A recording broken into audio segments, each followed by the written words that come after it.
கர்த்தருடைய பரிசுத்தமான நாமம் மகிமைப்படுவதாக. பாளையங்கோட்டை இந்திய தேவ சபையின் சார்பாக தினந்தோறும் வழங்கும் காலை மன்னாவுக்கு உங்களை அன்புடன் வரவேற்றுக் கொள்ளுகிறேன். இந்த புதிய நாளிலேயும் கர்த்தர் உங்களுக்கு தருகிற மன்னாவாகிய வேத வசனத்தை உபாகமம் 7ஆம் அதிகாரத்திலிருந்து ஆண்டவர் நம்மோடு கூட பேசுவாராக. இந்த அதிகாரத்தில் மொத்தமாக 26 வசனங்கள் இந்த அதிகாரத்தில் இருக்கிறது. ஆண்டவர் மோசேயை கொண்டு இஸ்ரவேல் ஜனங்களோடு கூட கானான் தேசத்திற்குள் நீ போகும்போது எப்படி நடந்து கொள்ள வேண்டும் என்பதை குறித்து ஆண்டவர் இந்த அதிகாரத்திலே பேசுகிறார். இதிலே ஆண்டவர் அவர்களோடு கூட பேசின காரியம், கானானிய ஜாதிகளோடு உடன்படிக்கை பண்ணக்கூடாது, அவர்கள் விக்கிரகங்களை சேவிக்கவோ வணங்கவோ கூடாது, அது உனக்கு கண்ணியாயிருக்கும், அவர்களை முற்றிலும் அழித்துவிட கடவாய் என்று எல்லாம் சொல்லியிருக்கிறார். இஸ்ரவேல் ஜனங்களுக்கு தேவன் சொன்ன ஒரு வார்த்தையை இந்த காலவெளியில் உங்களுக்காக வாசிக்கிறேன். 7ஆம் அதிகாரம் 9-10 வசனம்.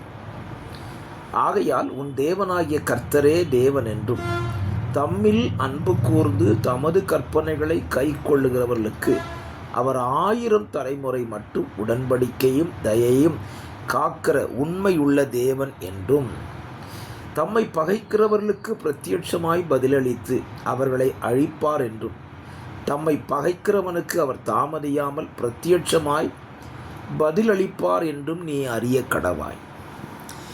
2 காரியத்தை இந்த வசனத்தில் தேவன் சொல்லுகிறார். ஒன்று, அவரிடத்தில் அன்பு கூறுகிறவர்களுக்கு தயையையும் உடன்படிக்கையும் காத்து கொள்வேன் என்று சொல்லுகிறார். அவரை பகைக்கிறவர்களுக்கு பிரத்யட்சமாய் பதிலளிப்பேன் என்று, அதுவும் தாமதியாமல் அளிப்பேன் என்று சொல்லுகிறார். அப்படியானால் நம்ம வாழ்க்கையில் இந்த காலவெளியில் சிந்திப்போம். நாம் நம்முடைய தேவனை நேசிக்கிறோமா அல்லது பகைக்கிறோமா? இன்றைக்கு ஆண்டவராகிய இயேசு கிறிஸ்துவை பகைக்கிறவர்கள் ஏராளம் பேர் இருக்கிறார்கள். பகைக்கிறவர்களை சும்மா விடுகிறது இல்லை, அவரிடத்தில் அன்பு கூறுகிறவர்களையும் சும்மா விடுகிறதில்லை. 2க்குமே பதில் கொடுக்கிறார். ஆனால் நம்முடைய கேள்வி என்ன அப்படின்னா, நாம் தேவனிடத்தில் அன்பு கூறுகிறோமா அல்லது அவரை பகைத்து கொள்கிறோமா என்பதுதான் கேள்வி. தேவனிடத்தில் அன்பு கூறுகிறவர்கள் என்ன செய்வார்கள்? தேவனுடைய கற்பனைகளை கை கொள்ளுவார்கள். அதுதான் நாம் தேவனிடத்தில் அன்பு கூறுவதற்கான அடையாளம்.